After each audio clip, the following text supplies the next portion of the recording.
नमस्कार, good morning. India news देख रहे हैं आप। आपके साथ मैं हूं रोशनी सिंह। बुलेटिन की शुरुआत करेंगे, लेकिन उससे पहले नजर डालते हैं देश दुनिया से जुड़ी 7 बड़ी खबरों पर फटाफट अंदाज में। मुंबई से दुबई जा रही स्पाइस जेट फ्लाइट SG 5113 की इमरजेंसी लैंडिंग कराई गई है। टेक ऑफ के बाद इंजन में खराबी आने पर विमान को वापस रनवे पर उतारा गया।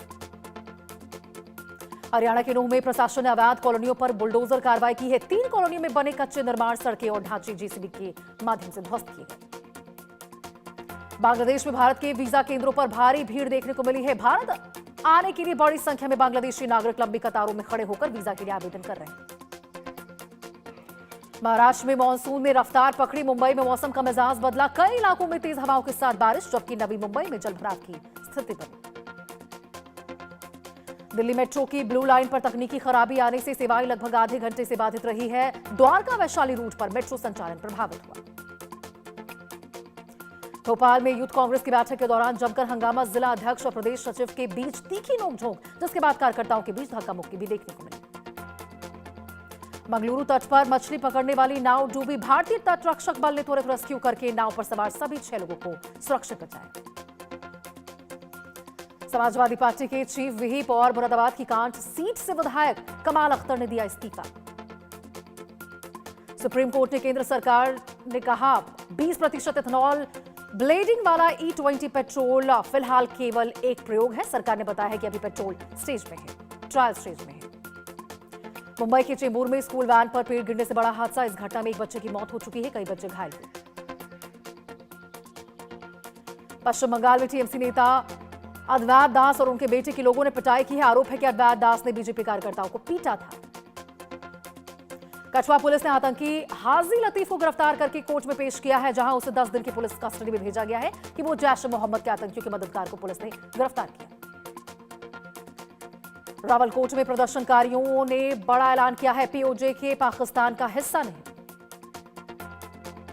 RLD के संसदीय दल का गठन किया गया है। पार्टी अध्यक्ष जयंत चौधरी ने KC त्यागी को इसका अध्यक्ष नियुक्त किया। सोने चांदी की कीमतों में बड़ी गिरावट दर्ज की गई है। सोना 1300 रुपए टूटकर करीब 1,01,141 प्रति ग्राम पर आया है, जबकि चांदी 1500 रुपए गिरकर 2.20 लाख प्रति किलो पर पहुंची। पश्चिम बंगाल पुलिस ने हुमायूं कबीर के शक्तिपुर स्थित आवास पर पहुंचकर कार्रवाई की है, लेकिन वो घर पर नहीं मिले। पुलिस ने उनकी पत्नी मीरा सुल्ताना को नोटिस सौंपा। अफगानिस्तान के नरसंहार प्रवक्ता और कोख्त प्रांतों में बढ़ा तनाव। पाकिस्तान ने इन इलाकों में एयर स्ट्राइक करके TTP ठिकानों को निशाना बनाया। महाराष्ट्र TET 2026 पेपर लीक मामले में मास्टरमाइंड ब्रिजेंद्र गुप्ता की पत्नी सुमन कुमारी को पटना से गिरफ्तार किया गया है। यह मामले में पहली महिला गिरफ्तारी है। नोएडा की एक कंपनी ने ऊंचे पहाड़ी इलाकों में ड्रोन का सफल परीक्षण किया है। 0 से नीचे तापमान में भी ड्रोन की टेस्टिंग जारी है। आरमोरी पुलिस ने अवैध शराब की बड़ी खेप जब्त करके एक 4 पहिया वाहन को कब्जे में लिया है। कार्रवाई में 26.25 लाख रुपए का माल बरामद हुआ। अयोध्या में सरयू नदी में नहाते समय बड़ा हादसा। 5 महिलाएं डूबी, 3 की मौत हो चुकी है, 2 महिलाएं अभी भी लापता। ठाणे जिला मध्यवर्ती सहकारी बैंक चुनाव में महायुति की बड़ी जीत। रविंद्र चौहान एकनाथ शिंदे की रणनीति कामयाब। सहकार पैनल ने 21 में से 13 सीटें जीतकर परिवर्तन पैनल को दी मात। हाइफा में मुख्य हाईवे पर चलती कार में अचानक जोरदार धमाका हुआ है, जिससे इलाके में हड़कंप मचा है। विस्फोट की तेज आवाज कारियोट क्षेत्र तक सुनाई दी। ट्रंप ने पेट्रोल कंपनियों को बड़ी चेतावनी दी है। उन्होंने कहा है कि कच्चा तेल $68 प्रति बैरल तक पहुंचने के बावजूद ग्राहकों को सस्ते दामों का फायदा नहीं मिल रहा। यूक्रेन ने हाल के महीनों में रूस पर ड्रोन हमले बढ़ा दिए हैं। वहीं मॉस्को ने दावा किया है कि उसने रात भर में 419 यूक्रेनी ड्रोन मार गिराए हैं। हॉर्मुज़ तेल और LNG का महत्वपूर्ण रास्ता, जो अब अमेरिका और ईरान के बीच विवाद का केंद्र बना हुआ है, कुछ समुद्री यातायात फिर शुरू हुए। जर्मनी की विदेश मंत्री और अमेरिकी विदेश मंत्री ने वॉशिंगटन में ईरान और अमेरिका समझौते पर बात की है। दोनों ने हॉर्मुज़ से सुरक्षित और बिना रुकावट के समुद्री यातायात पर जोर दिया। ईरान के पश्चिमी प्रांत करमानशाह में अज्ञात बंदूकधारियों के हमले में रिवॉल्यूशनरी गार्ड्स के 2 जवान मारे गए हैं और 2 लोग घायल हुए हैं। ईरान के पूर्व नेता अली खामनेई के राजकीय अंतिम संस्कार में भारत की ओर से केंद्रीय मंत्री, विदेश मंत्री और राज्य मंत्री शामिल होंगे। दोनों भारत का प्रतिनिधित्व करेंगे। अमेरिका ईरान वार्ता को लेकर अनिश्चितता के बीच शुरुआती कारोबार में शेयर बाजार दबाव में दिखा है। सेंसेक्स और निफ्टी दोनों हल्की गिरावट के साथ कारोबार करते नजर आए। अमेरिका और ईरान में इस हफ्ते कतर में प्रतिनिधिमंडल भेजने की बात कही गई है, लेकिन ईरान ने साफ किया है कि उसने किसी भी स्तर पर अमेरिका से बातचीत के लिए सहमति नहीं दी है। ट्रंप का बयान, ईरान से जुड़ी एक बैठक दोहा में होगी, जबकि ईरान ने साफ किया है कि अमेरिका के साथ किसी भी बातचीत की योजना नहीं है।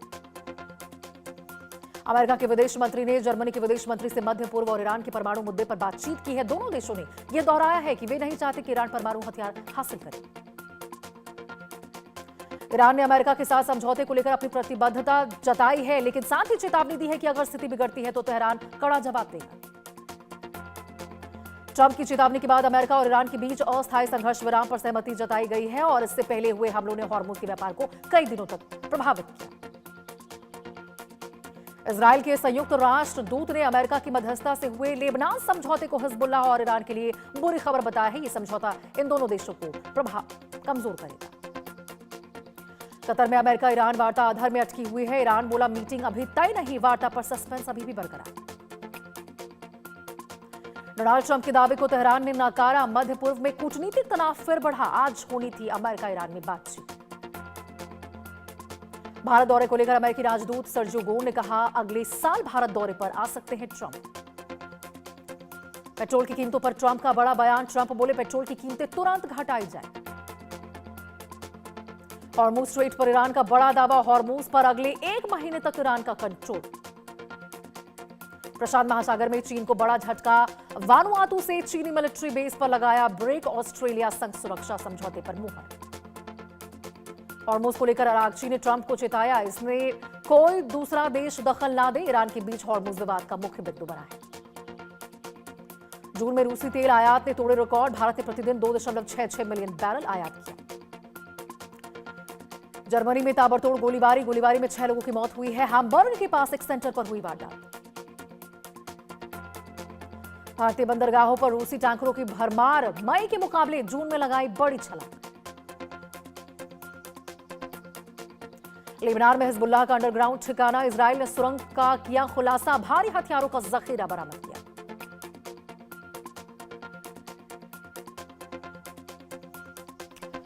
खबरों में आगे बढ़ते और इस बीच आपको पाकिस्तान के लाहौर से बड़ी खबर बता दें।